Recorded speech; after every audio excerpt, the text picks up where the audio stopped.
Hi guys, welcome back to another video. In this video, I want to show you some of my cattleya hybrids that are currently in bloom. I have more species in my collection, but I also have a few hybrids that are just way too gorgeous to not have. And the first one is RLC or BLC Ports of Paradise. It's a really famous hybrid from Stewart Orchids back in 1970s, I'd say. And part of its, half of its parents, one of its parent is Cattleya digbyana, as you can probably tell from the frilly fringed lip, and the other parent of it is RLC Fortune.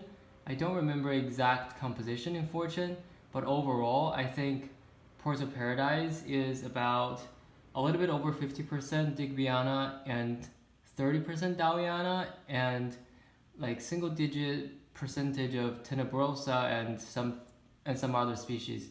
As you know, with all the modern complex hybrids, sometimes they get really complicated. But the majority of it that I love is digbyana and possibly dowiana.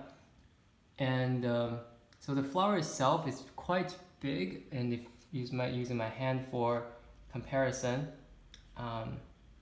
yeah, it's a really big flower, and I have two open. These just opened a couple of days ago, and I don't know if the light is cooperating, but in my experience, the flower usually switches from a vibrant yellowish green, like what they are now, to a greenish yellow as the flower matures and starts fading. But this flower is, other than this gorgeous color that is not common, green flowers are just not that common in nature. Other than the vibrant green color, the fragrance is intoxicating. I think it's inheriting a lot of it from the digbyana parent. It might also have some from dowiana. I've never smelled dowiana myself, so I can't tell for sure. But if I were to describe it, it's this lemony, citrusy smell it's not fruity, but it's also kind of creamy and floral. And so it's just a really rich lemony scent. I love it. And this hybrid is a big one. And I mounted mine. That was kind of a mistake, but I'll get into that. Okay, let me see about lighting. I don't know if you can see, but it's about maybe closer to a foot long, or even taller, and it's a big one. And I mounted mine when some of the roots first started showing, and I was like, oh no, this is gonna be a mass root initiation event. I have to mount it right away. And then it kind of just stopped, and then it's flowering. I'm contemplating if I should cut the flower and just let the plant focus its energy on growing vegetatively and roots. But also the flower is just way too gorgeous to pass on, so I'm gonna let the plant run its course, and maybe the flowers won't be as long lasting as it usually has. And in my previous experience, they usually last about 2 to 3 weeks, and so these may not last as long, but I still love it. And it's a really tough plant. I don't think I'm gonna kill it, but we'll see. I love it, and this specific cultivar is the FCC Emerald Isle. There are quite some other cultivars under Ports of Paradise. Some other famous ones would be Green Qinghua or Glen Erie's Giant. I think that's what's it called. I also have a Green Qinghua, but that's really small. It's not in bloom yet. So I'll film a video once that's in bloom, probably, hopefully, in less than 2 years' time. We'll see. So this is, again, Ports of Paradise Emerald Isle, an FCC plant. It's gorgeous. I love it. Highly recommend if you have the space. And of course, standard cattleya care, light, water, etc. And moving on to my next one. Okay, so this one has puzzled me for a while. I initially wanted to get a walkeriana, and I went to the orchid nursery and I saw this one hanging, and when I first saw the flower, not this one, I have had it for about a year or so. This is the third time it flowered. It looked a lot like a walkeriana, And then I was asking them if it was a walkeriana because all the other walkerianas they had was bigger or more expensive, and they were also like, well, we're not sure, it could be. And I decided to get it because the plant is gorgeous regardless of what it is. And now I'm not so sure. I don't think it's a walkeriana, at least not a species. I do see a lot of it is walkeriana in its parentage, but the flower itself is just not fully walkeriana, and the plant doesn't look super walkeriana either. But in any case, I'm gonna classify it as an unnamed hybrid, and it's kind of a, by most AOS people's standard, it's kind of an ugly bloom. The petals and the sepals are super curled back for some weird reasons, and for this flower that's about to open, actually this petal merged with the column. I don't know what's happening with it. But regardless, the color is still there. The fragrance is also there. I just love it. I love it so much. It smells great.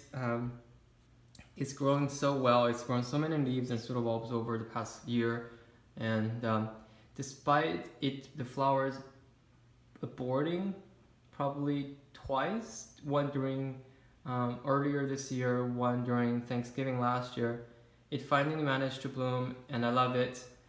And also, I don't know why the buds were blasting. It will be small. It would just be initiated, and then it suddenly just yellowed and withered and died. I really don't know. Some people say it could be a nutrient deficiency, but I keep up with the fertilizer. I don't over fertilize or under fertilize it. I give it plenty of sun to a degree that I actually burn some of its leaves. You see it being kind of bleached. So I move it to a shadier spot, and then it's coming back. Maybe it's too much sun, who knows? Or maybe it got too hot, because in the early spring, late winter time in the Northeast, through the window, the sun's actually quite strong. I don't really know. This is a gorgeous plant regardless. Great fragrance. Don't know the specific name or hybrid of it, but nice plant to have. Super hard plastic kind of lip and long-lasting flower. Love it. All right, moving on to the last hybrid I want to show you today. Also another unnamed one. So I bought this one again as Jungle Nobility because I was trying really hard desperately to find it, and this seller on Etsy had it, and then I was like, alright, let me just order it. And then I looked up the reviews. Some people say he has a tendency to mislabel plants. I guess to be a nice person, I shouldn't say who they are, but I guess, as a reviewer, you probably want to avoid the mistakes I've had.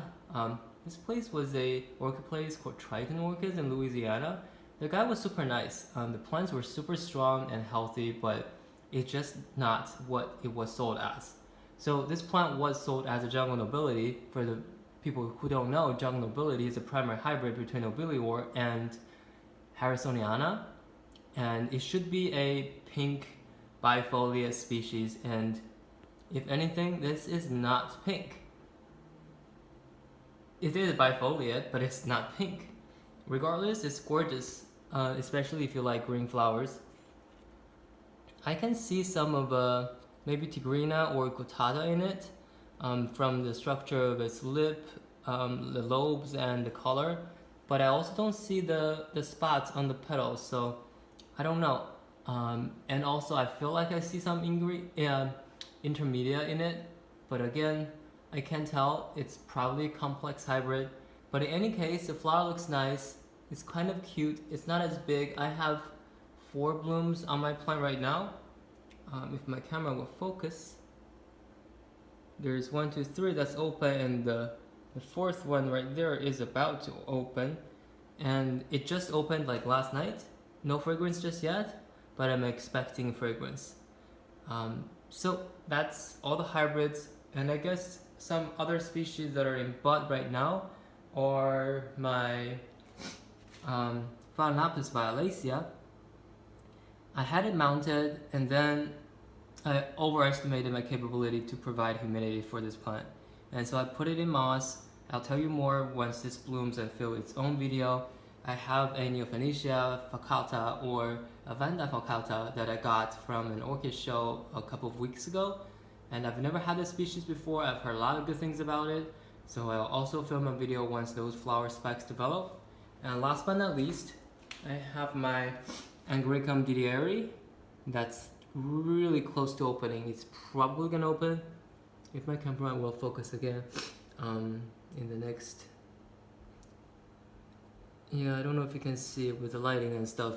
This one probably will open in the next couple of days, and despite being such a small plant, the spur is huge.